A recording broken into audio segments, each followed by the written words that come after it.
Hello everyone, welcome to the next lesson of our Spring Security course. So in our previous lessons, we have already created the foundation of the Spring Security authentication process, and we have looked into the different aspects of the authentication process, starting from your filter chains, your authentication providers, provider managers, and all sort of different things. And since the next lessons modules are going to be the advanced topic, and then we will get into the authorization process of the Spring Security.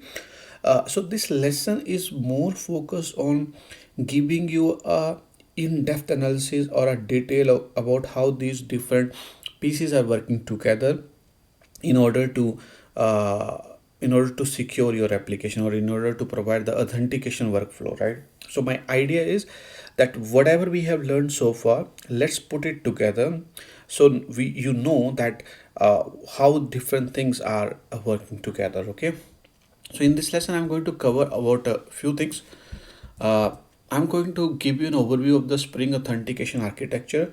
Just very clear that the authorization is altogether a different concept, though they are work hand in hand, but we will be focusing more onto the authentication process.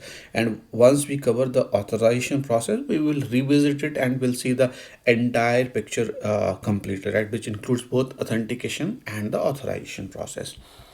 And then we are going to get into a lot deeper into the authentication workflow for now. So this is a high level of overview of the authentication process. As you know that Spring Security is a collection of the different filters, right? These filters sits on top of the of your any request. They intercept every request and they determine whether it's are you allow if a customer is allowed or not, based upon the configuration which you have provided, right? So the filters are nothing but, right, it sits on top of your application, or a container, right? The container is responsible for executing those filters, right? So this first lesson, this first thing represents different filters that might be your simple Spring embassy filters, or maybe dispatcher, or different kind of a filter, right? But what we are focusing here is the uh, delegating filter proxy. This is the filter chain which is being provided by Spring Security, right? So with all the filters, there is a one filter which initiate the Spring Security request processing, right? So you see this delegating filter proxy is there, and it delegates the request to the filter chain proxy. All right. All it does is intercept all the requests, and then it basically initiate the Spring Security request processing. Now, when it comes to the security filter chains, right? These are the set of the filters which will be executed for a given request within Spring Security.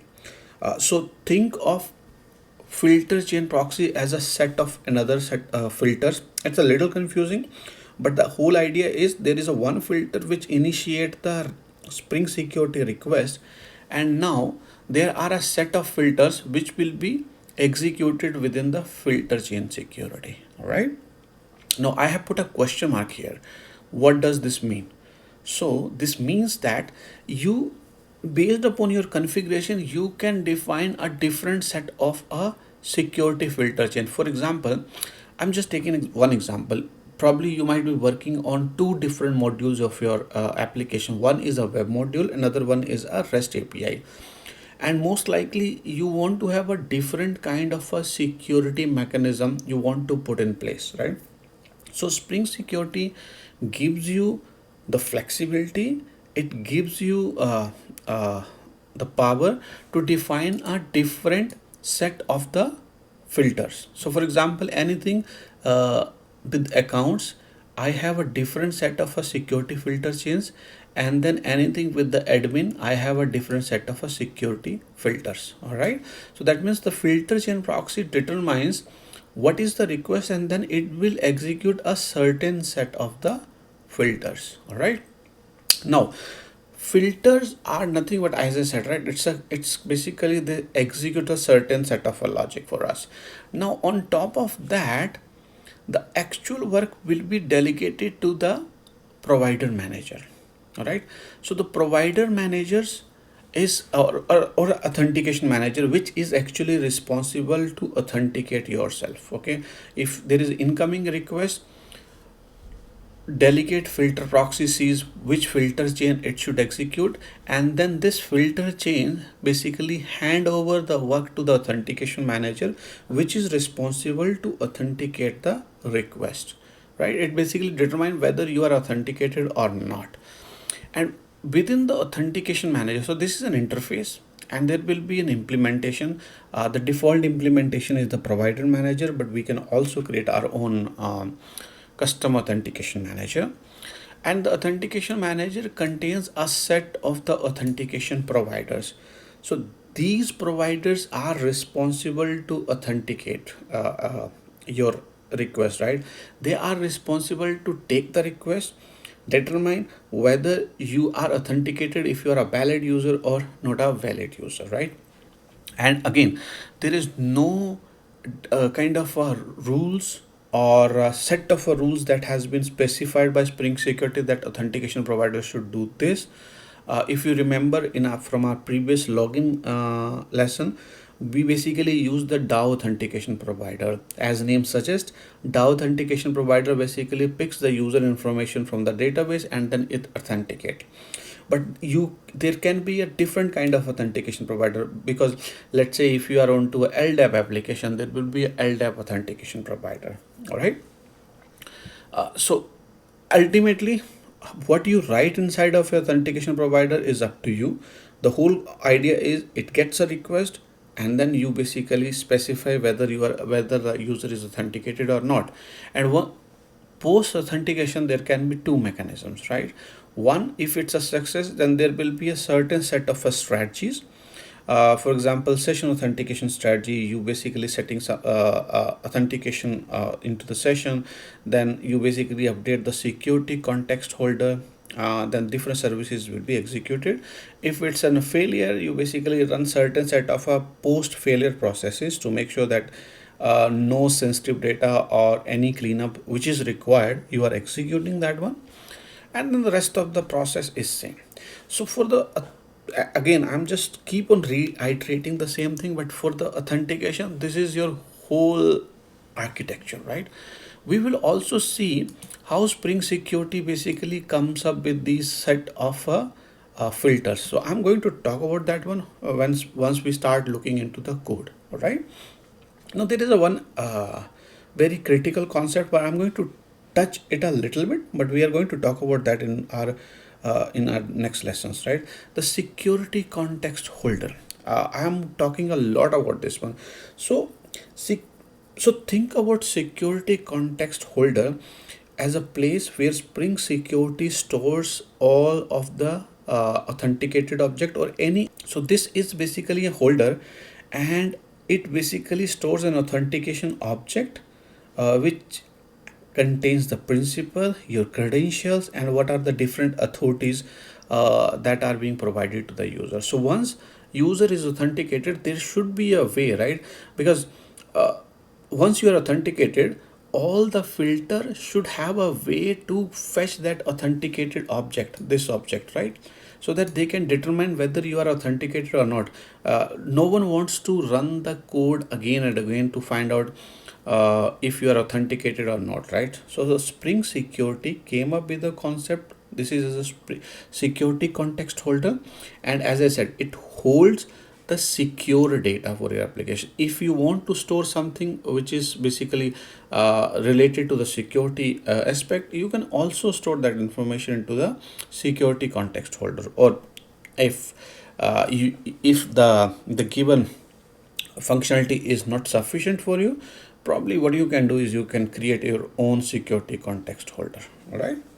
So that's an overall view. Now let's look into our configuration to see how these different things are building up in Spring Security. All right, guys. So this is our application configuration class, and this is our configure method, right? And we are doing a multiple things here, right? Now, if you remember from our example, this one, right? there is a set of the security filter chains. Those are being created by Spring Security. You don't specify these security filter chains explicitly, all right? So you don't specify what filters will be executed by Spring Security, right? And think about it, there are a lot of filters, security filters that are available out of the box by Spring Security.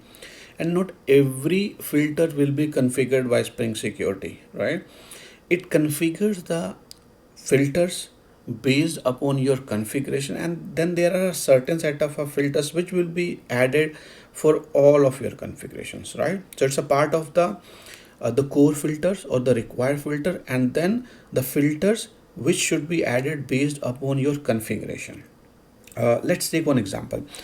If your application is basically using a username and password, it has a login form, right?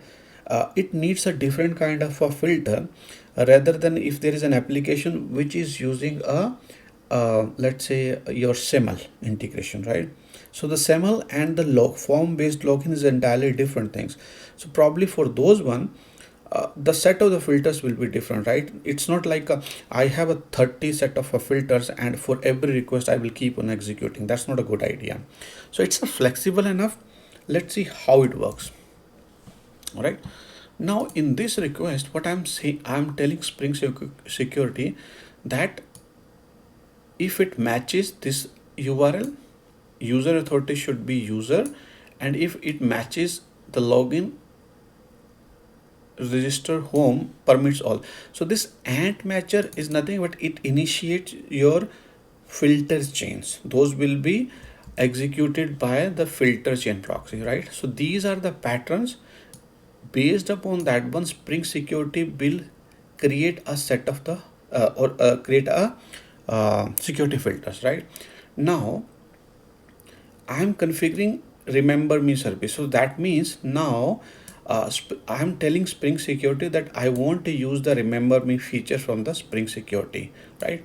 And if you remember from our previous lessons, there is already a filter which basically what it does, it basically check the incoming request to see the remember me token, and then it basically it automatically pass on the information to the remember me service to do the auto login.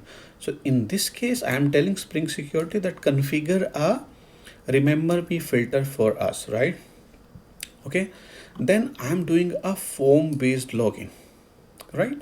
So in this one I'm telling Spring Security that this filter chain is going to accept the username and password, a form based username and password, right? So there are certain set of filters which basically handle this kind of a functionality, right? So Spring Security, based upon this configuration, Spring Security filter chain, this security filter chain, right, will automatically configure the required filter for us. All right. And then I'm also telling Spring Security that I want to use the logout feature. So there is already a logout filter for that one. Okay. So that will automatically be injected for us. All right. So in short, ant matcher tells us that what will be the pattern that should be executed by the filter chain proxy, and these configuration tell us that for that pattern what are the set of the filters that should be configured by Spring Security. So to give you an idea, we have another configuration here, right, which says that ignore anything if there is a request coming from resource or static. So there will be this is another set of filter chains, okay, security filter chains. So for example, in our case, one filter chain will be for this one, resources and static. In fact, this will be two filters, and then another one will be for this thing. All right, it's still confusing, but the idea is what I'm trying to give you is how the configuration works. There is no black magic, right? If you don't know how Spring Security is configuring your filter chain, this is your entry point. This tells Spring Security what you want in your application, what kind of a filters, what kind of a services you are expecting, and the Spring Security is going to configure those filter chains for you. right? So what I'm going to do next is I'm going to put a debugger point on few places, and then we will see how those configurations are automatically created for you by Spring Security. Login page, right? So I have filled all the details, and if you remember, let's go back here. So delegating filter proxy is the entry point, is one of the entry point for the Spring Security. Okay, and what I have done is I have opened the delegate filter proxy, and I have put the debugger point on this invoke delegate method. Okay, now I'm going to do click on sign in, and you see the debugger is here. Okay, so what I want you to focus on is this delegate, right? So if you look into the delegate, and let's open this one. Okay, so this is the first matching which says resources, and there are no filters, and the reason for that one is, let's go back to our configuration. Let me increase the size, let go there. Okay, so I'm saying ignore everything, right, for this resource and static URLs. So I don't want any kind of a Spring Security logic to be executed there. So that's the reason you see for this request, the configuration that has been created by Spring Security within the filter chain proxy is, for this request there are no filter, right? Similarly for the static one, the second one, there are no filters. All right, now interesting thing is, let's go back to our main configuration. Okay, this one, if you see the filters, there are certain set of filters, right? And as I said, there are few filters which are required, those are the core, so you can't you should not be basically doing anything on that one. But there are few one, for example, username password authentication filter, right? This is happening because we are telling Spring Security that it's a form based login process, and for that one we need this username password authentication filter. We have also configured the logout here, so you can see the logout filter in this section, right? We have also configured the remember me service, you can see the remember me service. All right, and there are a few other things, exception translation, I'm going to talk about that one later on.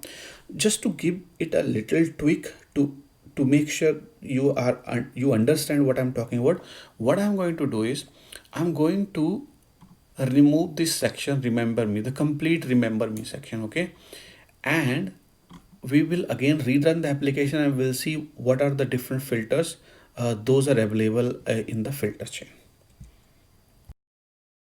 So if I go back here, you see we have removed the remember me configuration, right? And now my debugger point is again onto the delegating filter proxy. Let's look into the delegate one. Okay, still we have a three filter chains because we have configured three different configurations, right?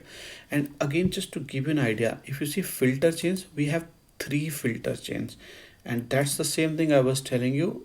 These configurations will be done automatically by Spring Security based upon the configuration. So you can define as many as filter chains, one for your APIs, one for your MVC application, one maybe for your client, a different kind of a client. So you can do all sort of a different things. Okay, now what we are interested is to see the this one.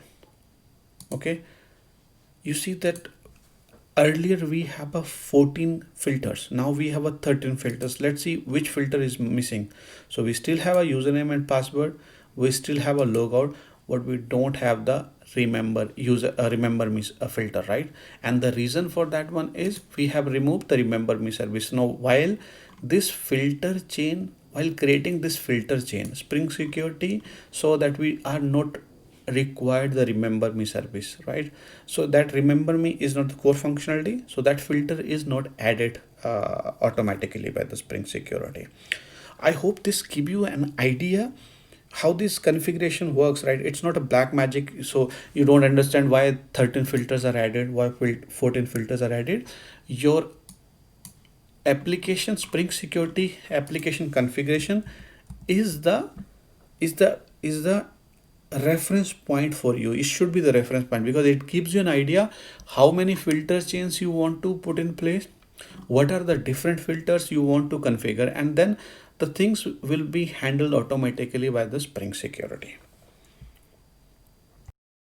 Right. So the last thing which I want to give an overview, so we understand, right, how this internal things are working.